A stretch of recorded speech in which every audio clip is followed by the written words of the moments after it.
Hey, what's going on, guys? Hex coming back in today. I'll bring you a video, and as always, down in the title below will be the top we're talking about today. So this episode of, I almost said fairy tale once again, but Eden Zero, chapter 5, and I should say chapter and or manga, not episode, since it is not an anime. But this chapter really just, it makes me say, what's going on? And in a good way, in an interesting way.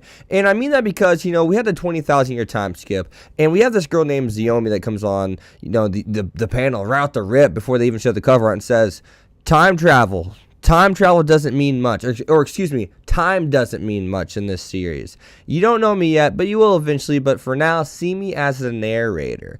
So whenever I saw the words time doesn't mean much, I thought to myself, where's this show gonna take place, or what's gonna happen? I mean, what is gonna be a reality? What is not going to be a reality? What is going to matter? Because a little after that, we see that we have a 50 year, not a time skip per se, but time travel. We're back in time 50 years, and that's something that we did never experience in Fairy Tail.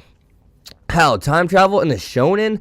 I mean, I'm just trying to think of a shonen that actually has time travel in general, and I don't know one. I do not know a shonen that has time travel, but this is a sci-fi shonen, so I understand why it does have it. So, all in all, I'm just sitting here in awe because I don't know where this is going. I've not, this show has just made itself unique. Or I guess this story that Hero has created, it is now a unique story. It is now something that has, it's even more original than it was. It has more originality per se or uniqueness than what it once did. And that's something that I'm drawn to because it's different. It takes place in space, and it's a shonen on top of that. It's a shonen that takes place in space. And then on top of that, it is also a shonen that has time travel, which I'm familiar with time travel, yes, but just not in this kind of genre. So that's gonna be pretty cool. And now the possibilities of the show, hey, potential is there. Now, what are you going to do with that potential is the thing to ask yourself. And this time, Hero, please don't focus on spin-offs. Please don't focus on spin-offs, because I think that hindered some of the writing in Fairy Tail at times. And because he had so many spin-offs, you guys got to put that into perspective. But other than that, though, Xiaomi girl, it makes you really wonder, she's narrating. If she is narrating the series, she is a very important character. She is someone who's going to play a very pivotal and or key role in the show. But then we look at, Mother. That's the person that we thought, we thought Mother was going to be that, Xiaomi character. The one that knows everything that's going on, this, and that. We thought that she was going to be the in-game character, per se, right? And or the master key, out of all the keys, and when I say that, I'm referring to, like, the main cast. Each main cast member is a key. Each villain is a key to unlock another door. And we thought the final door to be opened would be hers. But no, Xiaomi is, now that, it looks like there's two big doors. I don't know. I mean, you tell me. But that also does make me ask, how long is this show going to be? Because I look at the cover that originally came out for Eden Zero, and we've already met Wise, and we haven't met the older Wise, but I mean, we're going to be meeting him obviously very, very soon. I mean, after we get through this arc, obviously we're going to be meeting, the present day one. But then at the same time, I look at the other characters, and we only got about 5 of the characters we still got to meet on the cover. Because, I mean, some of them we already met in the first chapter, and they're deceased even, like the robots. So that's something that makes me wonder, how long is this, this show truly going to be? That's something that really does interest me. I'm really interested in that, actually. How long will it be? You never know. I mean, of course, we met a lot of the Fairy Tail characters pretty dang quick. I mean, there's some characters we did not meet until, like, around episode 20 that play a really big role within the show in and of itself, like like a Gajil. I mean, hell, look at him. He is in between a main character and a support character. Sometimes he was a main character. That's why that's why I'm saying he's like in between. He was a main support per se. So that's something that really interests me, and it makes me wonder: is our main cast only going to be Happy, Shiki, and Rebecca? So that's something that we got to ask ourselves too, and that's something that I would like, because it will help us more so focus on them, given I love the Fairy Tail cast because it's so big. I loved having Wendy as a main character, Natsu, Lucy, Gray, Urza, Happy. I love having those 6 characters as a main character.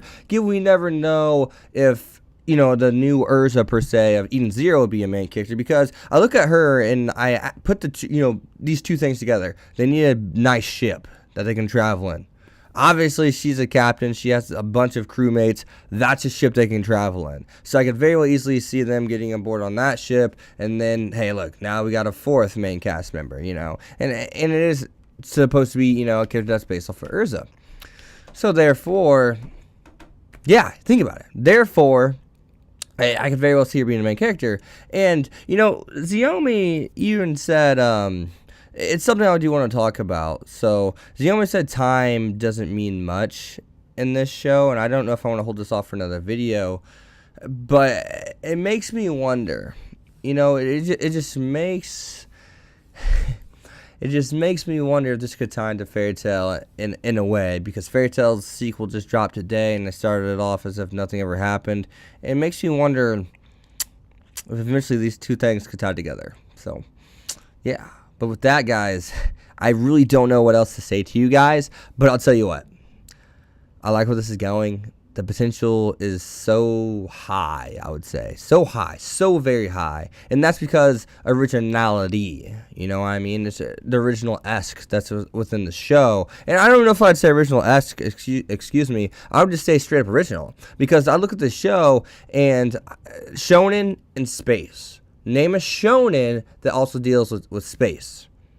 I don't know one. I don't hear anyone say anything because I don't know one. I mean, if there is one, then obviously it didn't have the spotlight in which Eden Zero does. And then at the same time, name a shonen that deals with time travel.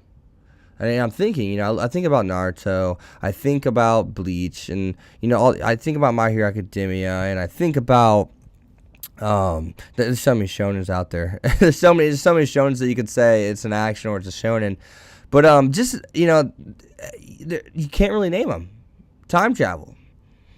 Yeah, I don't mean thrusting. I don't mean having some support character come out of nowhere for an arc and they come into present day like Trunks did in Dragon Ball Z. I'm talking about, hey, our main cast is going back in time, and they're gonna spend ample amount of time within that time period, in which they went back to.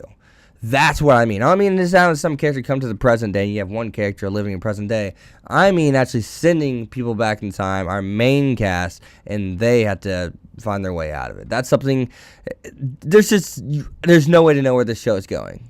And that's something that's unique, and it has a lot of, and it's original in terms of a shonen per se, you know what I mean? It's something that's not seen very often. It has a lot of originality within it. So, other than that though, guys, I'll leave it at that. I probably rambled for like another minute and a half. I probably didn't even really get much done or have much conversation with you that last minute and a half, but I just want to emphasize this and what's been going on to shonen time travel and shonen space, the uniqueness, how unique it is something that I wouldn't say it's unique. I would say it's original. It's something that we haven't seen. I mean, I wouldn't say it's unique. I wouldn't say, it's something that's something. I mean, I guess you could say it's unique. I mean, I guess that works. So, yeah, I just stop talking. I'm excited. I'm a little antsy because I just see this shonen that has a lot of potential. Has so much potential. And then at the same time, I see the shonen that just simply is just radiating originality. It's radiating new content within a genre,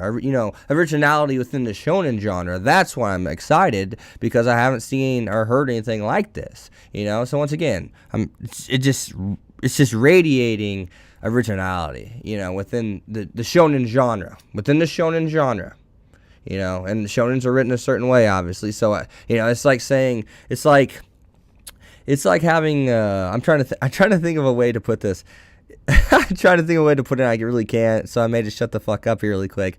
But, it's kind of like having, I guess, a romance really be prioritized within a shonen, So, it's kind of like that, having, like, a show that's like Naruto that focuses on romance, even though it has action. A show like Bleach that could have focused on Rukia and Ichigo's relationship, or Ichigo and Orihime's relationship throughout the series, while focusing on the plot and or premise. But no, shonen don't even do that. They don't focus on their romance. They give you romantic undertones at times, but they don't never focus on it. Making it go hand in hand with the action, hand in hand with the progression of the plot. You know what I mean? Making it all kind of one thing. So other than that, though, guys, be sure to leave a like, a comment, subscribe, follow me on Twitter @X25.